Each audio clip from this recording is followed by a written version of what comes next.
Join me today for a drive from here, the Sugarlands Visitor Center near Gatlinburg, Tennessee, along US Highway 441, over Newfound Gap, to here, the Oconaluftee Visitor Center in Cherokee, North Carolina.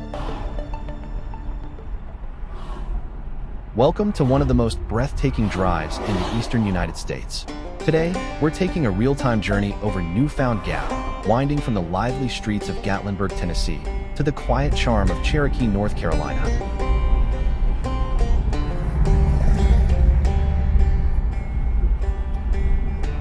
Buckle up and enjoy the ride through the heart of the Great Smoky Mountains. This isn't just a scenic route. This road is a gateway to ancient mountains, rich cultures, and untamed wilderness. Along the way, we'll explore more than just the curves and views. We'll talk about the deep-rooted history of the Cherokee people, highlight must-see hiking trails, and share stories of the local wildlife that call these ridges home. From towering forests to sweeping vistas, every mile has a story, and we're here to tell it.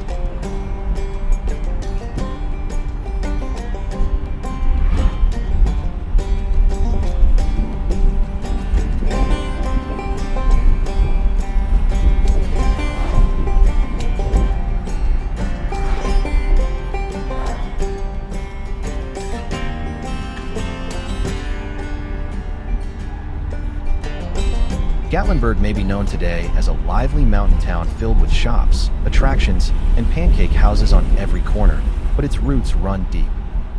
Originally settled in the early 1800s, the town was first called White Oak Flats. It wasn't until a man named Radford Gatlin opened a post office in 1856 that the town adopted his name. Ironically, he wasn't well liked and was eventually run out of town. Legend has it that the locals agreed to name the town after him if he would move out of the area. He agreed, left town, and Gatlinburg has been welcoming visitors ever since.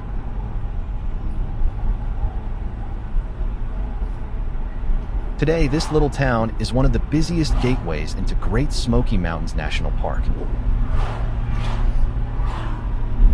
It's home to fewer than 4,000 full-time residents, but it sees over 12 million visitors a year thanks to its easy access to the mountains, nearby hiking trails, and family-friendly attractions. It's also just minutes from the Sugarlands Visitor Center, one of the best places to start any Smokies adventure. Whether you're here for nature, novelty, or nostalgia, Gatlinburg delivers it with charm and character. As we leave behind the bustle of Gatlinburg, the road begins its steady climb into the clouds.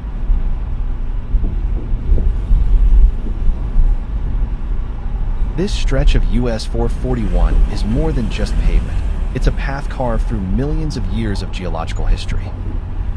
These mountains are among the oldest in the world, and their rounded peaks and layered ridges tell stories written long before we arrived.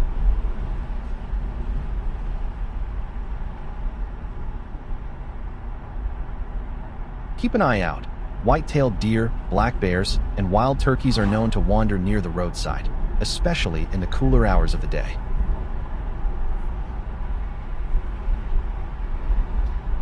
The further we climb, the thicker the forest grows. Hardwoods give way to evergreens, and the air takes on that cool, crisp bite that hints you're approaching the high country.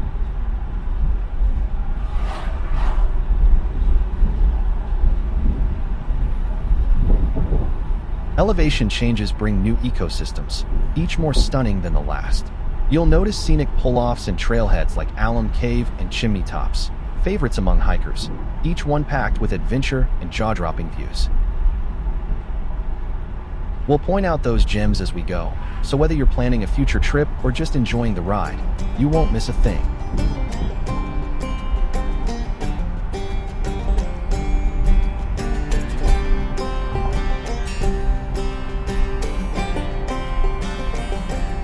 Newfound Gap Road is sometimes closed due to weather, especially in winter.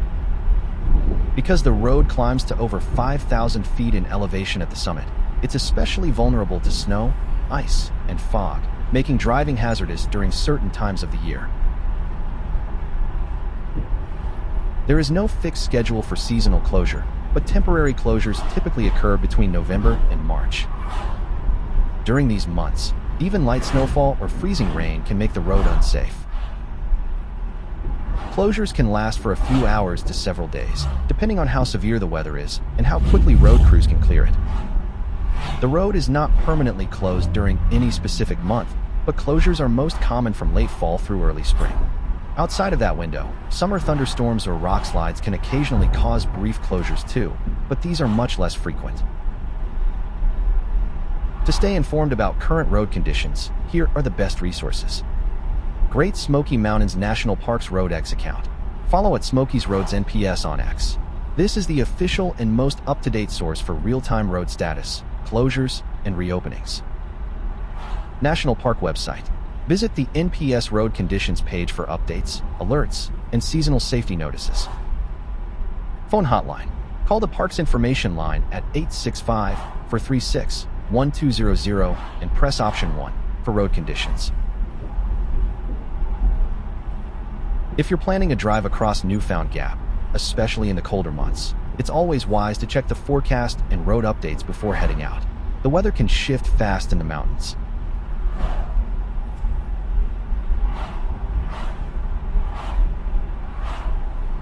As you climb to the Gap's summit, sitting at an elevation of 5,046 feet, you're driving along one of the most scenic and historically significant roads in the eastern United States. The route was completed in 1932, and just 2 years later, it became the backdrop for a pivotal moment in the park's history. President Franklin D. Roosevelt stood at the Rockefeller Memorial, right at Newfound Gap, to officially dedicate the Great Smoky Mountains National Park in 1940.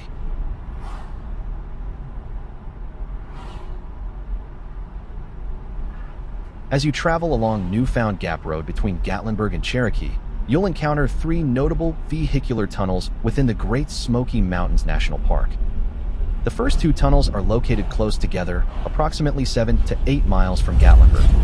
The third is found near the summit of the drive. All 3 are on the Tennessee side of the mountain range. The first tunnel, coming up shortly, is the Chimney Tops Tunnel. Situated near the Chimney Tops area, it showcases the beautiful stonework characteristic of the park structures, much of which was constructed in the 1930s by the Civilian Conservation Corps, also known as the CCC. Less than 1/2 mile later, you'll encounter the second tunnel, often referred to as the Loop. This unique tunnel features a switchback design that curves around and back over itself, forming a complete circle. This engineering solution was implemented to manage the steep mountain grade in this section of the road. The third and final tunnel is still several miles ahead. I'll give you a heads up as we get nearer to its entrance. Additionally, there's a lesser-known pedestrian tunnel called the Thomas Divide Tunnel, located beneath Clingmans Dome Road. This tunnel was constructed in the 1930s to allow hikers and equestrians to safely pass under the roadway. While it's not part of the main driving route, it's an interesting historical feature for those exploring the area on foot. These tunnels not only serve functional purposes, but also add to the scenic and historical charm of the drive through the Smokies.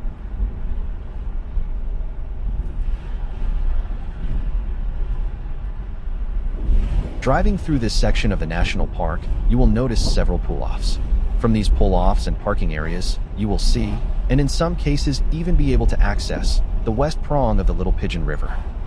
The west prong of the Little Pigeon River is a scenic and ecologically rich stream that flows alongside Newfound Gap Road in the Great Smoky Mountains National Park. This river is renowned for its clear, cool waters and is a popular destination for fly fishing, particularly for wild rainbow and brook trout. The stream's headwaters originate from the convergence of Walker's Camp Prong and Road Prong near the Chimney Tops Trailhead. As it flows downstream, it passes through notable areas such as the Chimney's picnic area and continues toward Gatlinburg, offering numerous access points for anglers and nature enthusiasts alike. Beyond its appeal to anglers, the West Prong provides opportunities for hiking, picnicking, and wildlife observation. The Chimney's picnic area, situated along the river, offers a serene setting for visitors to enjoy the natural beauty of the surroundings. As you travel along Newfound Gap Road, you'll find several pullouts where you can stop to appreciate the river's beauty and perhaps spot some local wildlife. Whether you're interested in fishing, hiking, or simply enjoying the tranquil environment, the West Prong of the Little Pigeon River offers a memorable experience in the heart of the Smokies.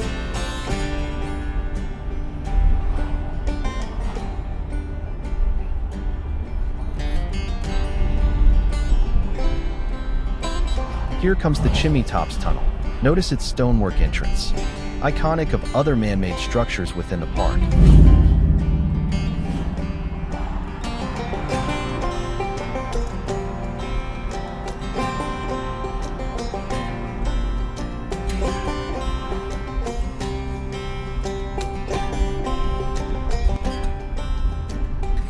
Coming up on the right is the trailhead for Chimney Tops, one of the park's most popular and rewarding hikes. Rising dramatically from the forest floor, the Chimney Tops Trail is one of the most iconic and rewarding hikes in the Great Smoky Mountains National Park. It's just about 4 miles round trip, but don't let the short distance fool you. This trail makes you work for the views. The path is steep and relentless, gaining over 1,400 feet of elevation in just 2 miles. But every step brings something special. You'll cross narrow footbridges over rushing mountain streams, pass through tunnels of rhododendron and laurel, and catch glimpses of ridgelines that stretch endlessly into the distance. The air cools as you climb, and the sounds of the forest, birds, wind, and water create a rhythm that pushes you forward. Though the original rock summit is now closed due to fire damage, the new observation area, just below the original, still delivers a stunning payoff. From that vantage point, you can look out over towering peaks and deep valleys, with the charred remains of the chimney tops themselves, standing as a powerful reminder of both devastation and renewal. It's a challenging hike, but one that leaves a lasting impression. It's an unforgettable mix of grit, beauty, and awe. It's one of the best spots in the park for panoramic views, and a great place to catch a sunrise if you're up for an early start.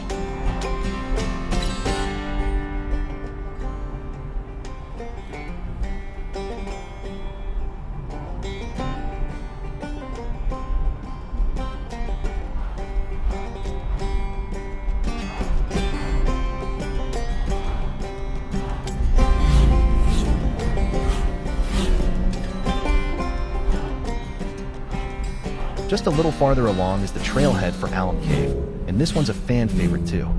In fact, as evidenced by all of the roadside parking you'll see coming up, it's the most popular hike in Great Smoky Mountains National Park. It's about 5 miles round trip to the bluffs, and the trail takes you through some of the most unique terrain in the park. You'll pass Arch Rock, climb some stone stairs, and eventually reach Alum Cave Bluff, an enormous, overhanging cliff that looks like it was carved by giants. Beyond that, more seasoned hikers can continue on to the summit of Mount LeConte, one of the tallest peaks in the Smokies. Both trails are stunning, but also popular, so early morning is the best time to hit them if you want a quieter experience. And remember, this is also bear country, so all the usual safety tips apply. Bring water, snacks, layers, and your camera, because you're going to want to capture every minute. The Alum Cave Trail is a popular route to the summit of Mount LeConte, offering hikers a challenging yet rewarding experience. The trail spans approximately 11 miles round trip, with an elevation gain of about 2,600 feet. The trail is steep and strenuous, typically taking 4 to 6 hours to ascend, depending on fitness levels. As you continue along the Alum Cave Trail, the journey really starts to get interesting. It's not easy, but the payoff is absolutely worth it. Once you hit the top, you're standing at the 3rd highest peak in the Smokies. From here, the views are just unreal. Panoramic vistas of mountain ridges and valleys spread out before you, with a sense of peaceful solitude that's hard to beat. And for those who want to rest their weary legs after the hike, the LeConte Lodge awaits.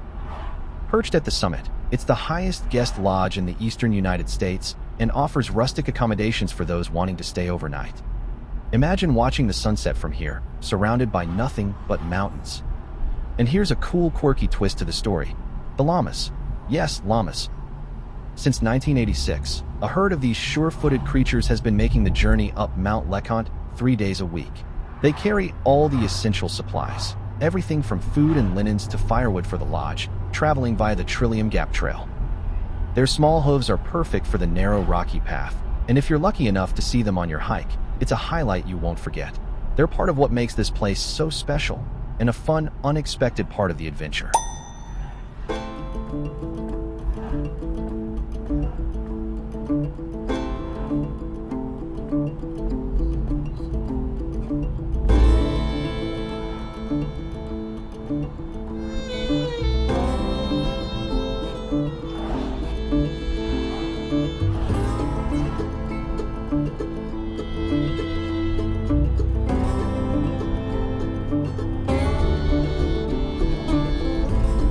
As we wind through these beautiful mountains, it's hard to imagine the devastation that swept through here in late 2016.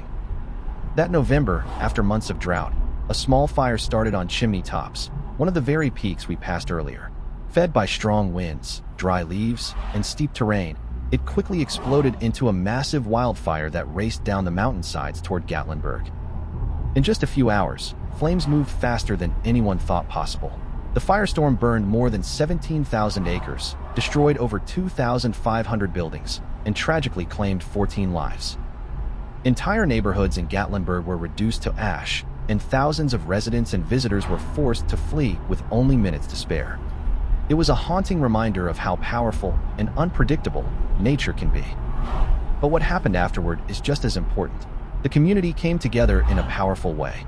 First responders, volunteers, and neighbors worked around the clock to rescue, rebuild, and support one another. And the forest, too, is healing. Fire is a natural part of the Smokies ecosystem, and many of the plants and trees here are already regenerating. What once looked like total loss is now a story of resilience, of both the land and the people who call it home. After the 2016 wildfires, fire management in the Great Smoky Mountains National Park became an even greater priority. While wildfires can be devastating, they're also a natural part of many forest ecosystems, including the Smokies. Fire helps clear out underbrush, recycle nutrients, and even trigger the germination of certain plant species. But when drought and human activity collide with high winds, like they did in 2016, it can quickly spiral into disaster. In the years since, park officials have reviewed and strengthened fire management strategies. Controlled burns, also called prescribed fires, are used more strategically now to reduce the fuel that builds up on the forest floor. There's also a greater emphasis on fire monitoring during drought conditions, improved emergency communication systems, and stronger coordination with nearby towns and counties. It's all about finding that balance between letting nature do its thing and protecting people and property from future catastrophes. Tourism took a heavy hit after the fires. Gatlinburg, which depends heavily on visitors, saw hotels and businesses shut down, some permanently. The images of smoke-filled skies and burned-out cabins were seen nationwide, and many wondered if the town could bounce back. But in true mountain spirit, it did. Recovery was swift and determined. Lodges reopened, trails were repaired, and visitors returned, many of them specifically to support the local economy. In fact, within a couple of years, tourism numbers not only recovered, they grew, as people came to see the landscape's rebirth and the strength of the community.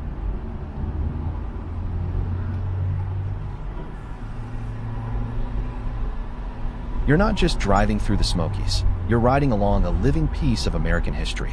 This is one of the most iconic and scenic drives in the United States, and the only road that cuts all the way through Great Smoky Mountains National Park, connecting Gatlinburg, Tennessee, to Cherokee, North Carolina. The story of this road begins in the early 1930s, in the depths of the Great Depression. Back then, building a road like this through rugged, mountainous wilderness was considered an extraordinary challenge. But thanks to the determination of the Civilian Conservation Corps, young men working for just $1 a day, that challenge became a reality. Armed with little more than picks, shovels, and dynamite, these crews blasted through rock, bridged gorges, and carved switchbacks by hand to bring this dream to life. Their work wasn't just hard, it was dangerous, slow, and incredibly precise. But the story goes back even further. In 1911, the Weeks Act gave the federal government the power to buy private land for conservation. This landmark legislation made it possible to piece together the land that would become national forests, and eventually Great Smoky Mountains National Park.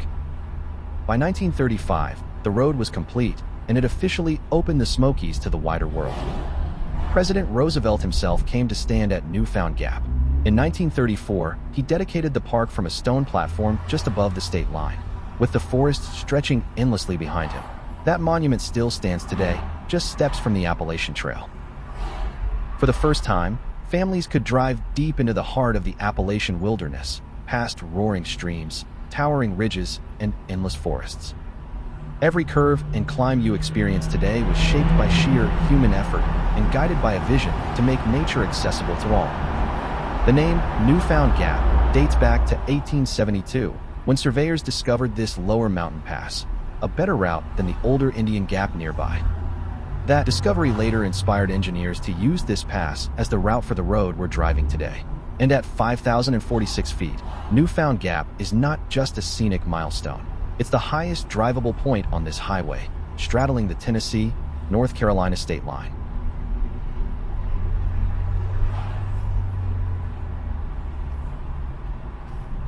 This mountain pass isn't just a road. It's a bridge between cultures, ecosystems, and centuries of history. On the Tennessee side, the route rises through lush forests and misty ridges, while the North Carolina descent carries you into the ancestral lands of the eastern band of Cherokee Indians. Along the way, travelers can experience dramatic elevation changes, sweeping views, and perhaps even a quick detour to Clingman's Dome, the highest point in the Smokies. Whether you're here for the drive, the history, or the natural beauty, Newfound Gap offers a timeless journey through one of America's most beloved landscapes.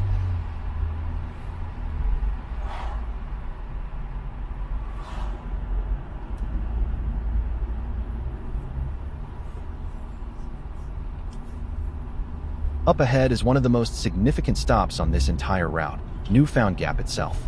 This is more than just the highest drivable point on US-441 through the Smokies. It's also the exact spot where, on September 2nd, 1940, President Franklin D. Roosevelt stood before a crowd to formally dedicate the Great Smoky Mountains National Park. He delivered his speech right here at the Rockefeller Memorial, which was named in honor of the Rockefeller family's massive donation, $5 million back then, to help purchase the land that would become this national treasure. Imagine the scene. The president, surrounded by rugged peaks and dense forest, calling on the nation to protect wild places for future generations. That moment cemented the park's status as a public sanctuary, free to enter, open to all. Today, Newfound Gap still straddles the state line between Tennessee and North Carolina, making it a symbolic bridge between two states, two communities, and one shared natural wonder. If you're ever going to stop and take in the view, this is the place to do it. As we reach the summit and start our descent, we'll soon cross over into North Carolina. This isn't just a simple state line. It marks a shift in both landscape and history. The Smoky Mountains themselves straddle the boundary between Tennessee and North Carolina, and while the vistas we've seen so far have been stunning, North Carolina offers its own unique flavor of the Smokies. The western side of the park, which we're now entering, is less developed than the Tennessee side, giving it a more remote wilderness feel. This area is home to the park's highest peaks, like Kuwohi Dome, formerly known as Clingmans Dome. It's a more rugged terrain, making it a haven for backpackers and those looking for a true mountain experience. The town of Cherokee, just ahead, sits at the foot of these mountains and is deeply tied to the history of the Cherokee Nation.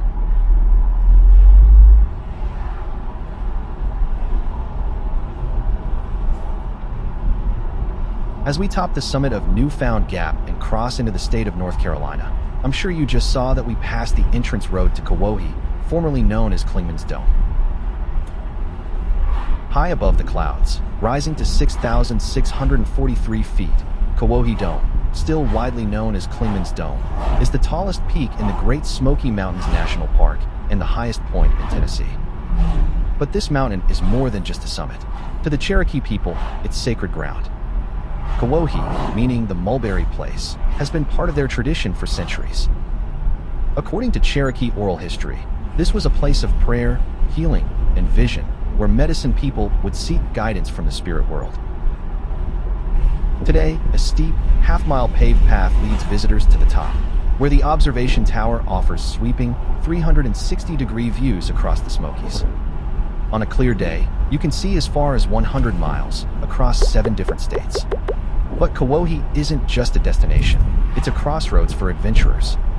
The legendary Appalachian Trail, a 2,190-mile footpath stretching from Georgia to Maine, passes directly through the Kuwohi area. This is actually the highest point along the entire Appalachian Trail. Thru-hikers often stop here to rest, reflect, and soak in the moment, some having walked hundreds of miles just to get here, others with more than 1,000 miles still ahead. It's one of the most iconic mileposts on the trail.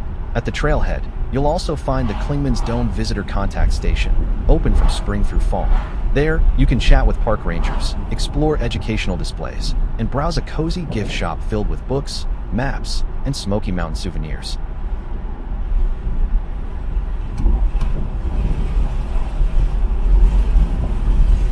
Let's talk about one of the park's most famous residents, the American black bear. These guys are the true celebrities of the Smokies. With an estimated population of over 1,500 black bears living within the park, that averages out to about 2 bears per square mile. It's one of the highest bear densities in the eastern US, which means you've got a real shot at spotting one, especially in the early morning or late evening. Despite their size, black bears are surprisingly agile. They can run up to 30 miles per hour, swim across rivers, and climb trees like it's nothing. Most weigh between 100 and 300 pounds, but some big males can tip the scales at over 500 pounds. And while they might look cuddly, they're still wild animals, so if you're lucky enough to see one, always keep your distance. Use your zoom, not your feet. Remember, fed bears quickly become dangerous bears, so it's crucial to keep food locked away and never approach them. Respecting their space helps keep both you and them safe. One of the biggest misconceptions about black bears is that they're naturally aggressive toward humans, but that's just not true. Most black bears want nothing to do with us. They're shy by nature and will usually take off the moment they catch your scent.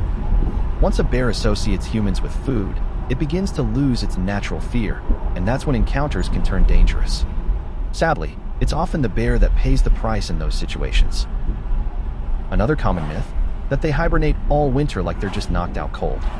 In reality, black bears enter a lighter state called torpor. They slow down, stay tucked away in dens, and may go months without eating or drinking. But they're still somewhat aware and can even wake up if disturbed. In fact, mother bears give birth during this time, usually in January, and care for their tiny cubs right there in the den until spring. If you're hiking and see bear activity, like tracks or scat, give the area space and move along calmly. If you're planning to hit one of the trails out here, and you should, there are a few simple but important tips to keep in mind, especially in bear country. First, never hike alone if you can help it. Bears are much less likely to approach groups, and besides, hiking is always better with company. Make noise as you go, talk, hum, or clap occasionally, just to avoid surprising any wildlife that might be nearby. Always keep food secured and never leave snacks unattended, even for a minute. Bears have an incredible sense of smell and can pick up a scent from over a mile away. Bring a bear-proof container or use the food storage areas provided at some trailheads. And here's a big one. Don't ever try to feed wildlife, no matter how close or friendly they seem. It's dangerous for all involved. And finally, carry bear spray and know how to use it. Keep it within easy reach, not buried in your backpack. It's one of the best tools for staying safe if an encounter ever turns serious. Stick to marked trails, give wildlife plenty of space, and pack out everything you pack in. These simple habits go a long way in protecting both hikers and the wild creatures that live here. Black bear attacks on humans are extremely rare, especially in places like Great Smoky Mountains National Park. However, because black bears are powerful wild animals, they do pose a risk when people behave carelessly or when bears become habituated to human food. Black bears are naturally shy and prefer to avoid humans. They usually flee when surprised, unless they feel threatened, are cornered, or are protecting cubs. Most encounters are non-aggressive and end with the bear leaving. The majority of black bear incidents occur when bears have been fed by humans, intentionally or accidentally, like leaving food or trash unsecured. Bears that associate humans with food can become bold or even aggressive in their search for an easy meal. Attacks may also happen if someone approaches too closely, especially to a mother bear with cubs. In very rare cases, predatory attacks happen, usually by bears in poor condition, searching for food and treating humans as prey. These are extremely uncommon. There are over 12 million visitors per year in Great Smoky Mountains National Park, and only a handful of bear-related injuries have occurred in the park's history. Since the park's founding in 1934, only 2 known fatalities have resulted from black bear attacks. Aside from black bears, the Smokies are teeming with wildlife. Some species are familiar, and some a little more elusive. Let's start with the birds. The park is a birdwatcher's paradise, with over 200 species calling it home, including wild turkeys, ravens, and the striking pileated woodpecker.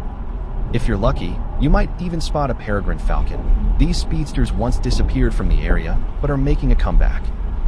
On the ground, you'll find white-tailed deer, which are abundant in the park, especially during the early mornings and late evenings. They're known for their graceful movements and can often be seen grazing along the roadside or in the meadows. Less commonly seen, but still in residence, are the elusive bobcats and red foxes.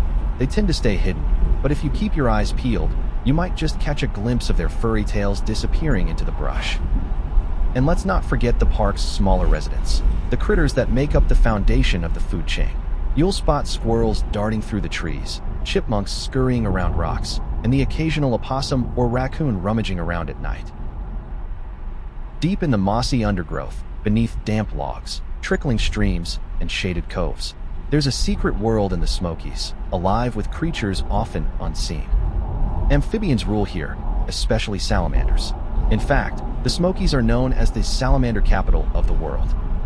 More than 30 species thrive in the park, from the bright red-cheeked salamander, found nowhere else on Earth, to the massive hellbender, a fully aquatic giant that can grow over 2 feet long, living its life hidden beneath cold mountain streams. You'll also hear the calls of frogs and toads, especially on warm, rainy nights.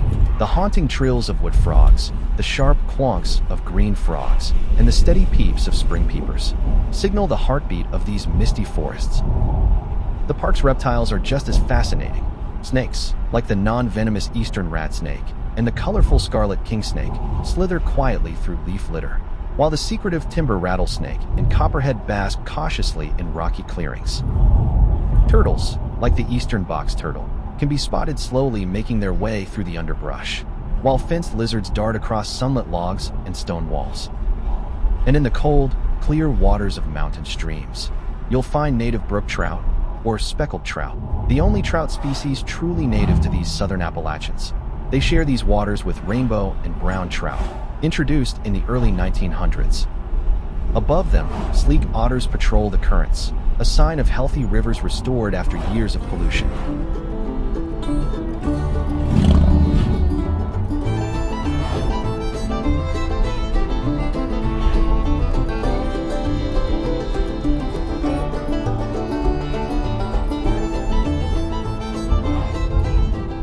Elk are one of the most majestic animals found in Great Smoky Mountains National Park, and their presence is a true conservation success story. Once native to the area, elk disappeared in the 1800s due to overhunting and loss of habitat. In 2001, the National Park Service reintroduced the Rocky Mountain elk, Cervus canadensis nelsoni, a subspecies originally native to the western United States. The elk used in the reintroduction came from healthy herds in Kentucky and Alberta, Canada. Since then, the population has steadily grown, and today it's estimated that around 200 to 250 elk roam the park's valleys and forests. Visitors now have a chance to see these impressive creatures, especially during early morning or late evening hours when they're most active. Adult males, or bulls, can weigh up to 700 pounds and sport massive antlers that are shed and regrown each year. Today, elk are most commonly seen in the Gatlinburg area and around Oconaluftee, near Cherokee, North Carolina. During the fall mating season, called the rut, the park comes alive with the haunting bugles of bull elk as they compete for mates, a truly unforgettable sound echoing through the mountains. Visitors are reminded to keep a safe distance, as elk are wild animals and can be unpredictable, especially during mating season. Watching them roam freely through the meadows and forests is a powerful reminder of nature's resilience and the importance of protecting wild places. Elk are the second largest members of the deer family in North America, right behind moose, and they're absolute giants compared to their white-tailed cousins. A full-grown bull elk can stand about 5 feet tall at the shoulder and stretch up to 8 feet in length. The antlers alone can span 4 feet across and weigh up to 40 pounds. Cows, or females, are smaller, usually topping out around 500 pounds. Elk are herd animals with a strong social structure. Outside of the breeding season, bulls often group together in bachelor herds, while cows and calves stay in larger family groups. However, during the fall rut, everything changes. That's when bulls compete for dominance, bugling to stake their claim and sparring with their massive antlers for the right to gather a harem of females. It's an intense and dramatic time in the herd, and one of the most popular seasons for wildlife watchers in the Smokies. Heads up, there are a couple of wild elk just ahead of us on the roadside. Their diet is surprisingly simple. Elk are grazers and browsers, meaning they eat grasses, shrubs, tree bark, and even acorns or fruit when available. They feed primarily at dawn and dusk, which is why you're most likely to spot them in the early morning or evening near open fields, riverbanks, and meadows like the one we're passing now. In the wild, elk can live around 10 to 15 years, though some in protected areas like this can live even longer. Calves are usually born in late spring, and within a few hours they're already standing and nursing, an incredible survival adaptation in the wild. And while they might seem calm and approachable, elk are still wild animals. Bulls, especially during rut, can be aggressive and unpredictable. That's why park guidelines recommend staying at least 50 yards away, about half a football field, for your safety and theirs. So, if you're lucky enough to catch a glimpse of them like we are today, enjoy it, but do so respectfully. Their return to the Smokies isn't just a great success story. It's a living connection to what this landscape once was, and a hopeful glimpse of what it can continue to be. As we make our way down the mountain into North Carolina, we're entering land that's not only rich in natural beauty, but also in history and heritage. This region is home to the Eastern Band of Cherokee Indians, one of 3 federally recognized Cherokee tribes. And for me, this part of the journey is especially personal. I have ancestral roots here. That connection runs deep, and it's a reminder of the generations who walked these lands long before any road was built through the mountains. The Cherokee people have lived in these mountains for thousands of years, developing a rich culture based on balance with nature, community, and tradition. Their homeland once spanned across parts of 8 modern-day states. But in the 1830s, most were forced west during the Trail of Tears, a tragic chapter in US history. However, a group resisted removal or found ways to remain, and their descendants became the Eastern Band, living here in the Qualla boundary near the town of Cherokee. During the 1830s, the U.S. government began enforcing the Indian Removal Act, a law that authorized the forced relocation of native tribes from their homelands in the southeast to what is now Oklahoma. For the Cherokee, this led to the Trail of Tears, a brutal journey of over 1,000 miles that cost the lives of around 4,000 people, nearly a quarter of the tribe. But not every Cherokee left. Some resisted, and some simply hid deep in the hollows of these very mountains. They used their knowledge of the land to evade soldiers and avoid capture. Others, like my great-grandmother, found ways to remain by securing land, marrying non-native allies, or blending into remote communities. Some even walked back after being forcibly relocated. These were not passive decisions. They were acts of resistance, of survival, and of love for this homeland. Eventually, a group of these Cherokee would come together and purchase land known as the Qualla Boundary. With help from allies like William Holland Thomas, a white man who had been adopted by the tribe, this land would become the home of the Eastern Band of Cherokee Indians. They weren't just survivors of a dark chapter in American history. They were protectors of a culture that refused to be erased. Today, the Eastern Band plays a vital role in preserving and sharing Cherokee language, stories, and customs. Visitors can experience this living culture at the Museum of the Cherokee People, the Oconaluftee Indian Village, and through seasonal performances like Unto These Hills. It's more than history. It's a thriving community, carrying forward a legacy of strength, resilience, and deep connection to these mountains. The Eastern Band of Cherokee Indians is now a federally recognized tribe with a vibrant community of over 16,000 enrolled members. Most of them live in and around the Qualla Boundary, over 56,000 acres of land that was purchased and placed in trust for the tribe. It's not a reservation in the traditional sense. It's land they bought back, piece by piece, with the determination to reclaim a foothold in their ancestral homeland. The Eastern Band governs itself through a tribal council and principal chief, with its own constitution, court system, and law enforcement. They've built strong institutions, including schools, health services, and economic ventures, like Harrah's Cherokee Casino, which have become key sources of income for the tribe. These funds support education, housing, language preservation, and cultural programs that help keep Cherokee identity alive and thriving.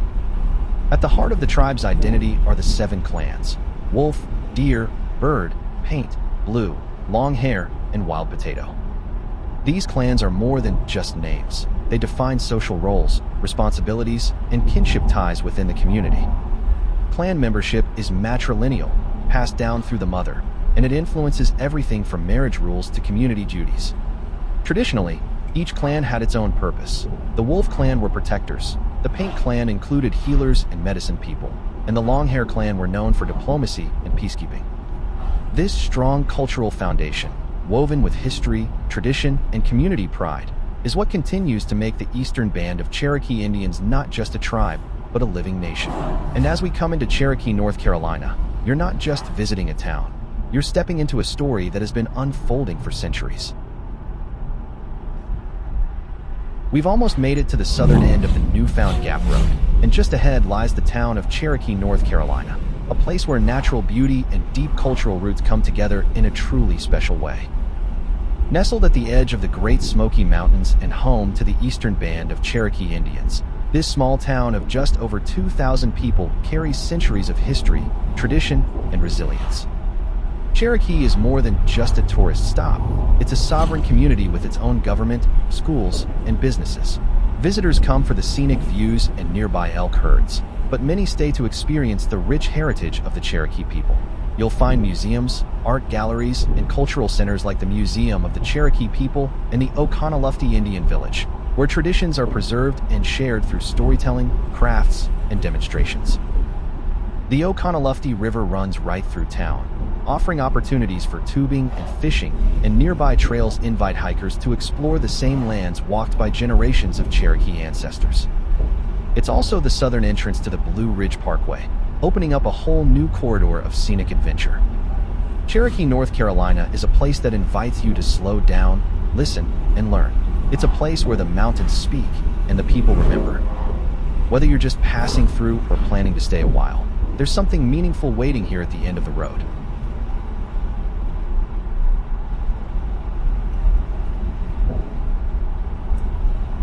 Just ahead and to the left is the Oconaluftee Visitor Center, your first or last stop, depending on which way you're traveling Newfound Gap Road. This isn't just a place to grab a map or take a bathroom break. It's a thoughtfully designed gateway into both the natural and human history of the Smokies. Inside the center, you'll find a museum-quality exhibit hall that explores the cultural history of the area, especially the lives of the early mountain settlers and the Cherokee people who've called this land home for thousands of years. There's also a well-stocked bookstore and gift shop run by the Great Smoky Mountains Association, offering field guides, souvenirs, and locally made crafts that help support the park. Just behind the center, you'll find the Mountain Farm Museum, a collection of historic log buildings gathered from around the park. It's a walk-through time capsule, showing what 19th century farm life looked like here in the mountains, complete with a barn, blacksmith shop, spring house, and heirloom garden. On some days, you might even see demonstrations of traditional skills like sorghum pressing or blacksmithing. And let's not forget the surrounding open meadows and riverside trails where you're likely to spot elk, especially in the early morning or evening. The Oconaluftee River Trail starts right here too, offering a peaceful, mostly flat stroll all the way into the town of Cherokee. Whether you're diving into history, taking in the views, or stretching your legs after the drive, the Oconaluftee Visitor Center is a perfect place to pause, reflect, and appreciate just how much this park and its people have to share. And there you have it, a beautiful drive from Gatlinburg to Cherokee through the heart of the Great Smoky Mountains National Park. We've taken in the stunning views, explored rich cultural history, and witnessed the incredible wildlife that calls this place home, from elk to black bears and beyond. Along the way, we've learned about the park's resilience and the ongoing efforts to protect and restore its natural wonders. As you explore the Oconaluftee Visitor Center and beyond, remember that this land is more than just a place to visit. It's a living, breathing story that continues to unfold every day. Whether you're here to hike, learn, or just take in the beauty, there's something for everyone in this amazing corner of the world. If you want to see more of the elk, I'll leave a link in the description for some close-up footage. And if you enjoyed this journey, make sure to like this video, drop a comment below, and subscribe to the channel for more travel adventures and insights. And don't forget to hit that bell icon so you never miss a new video. Thanks for riding along today. Until next time, happy travels.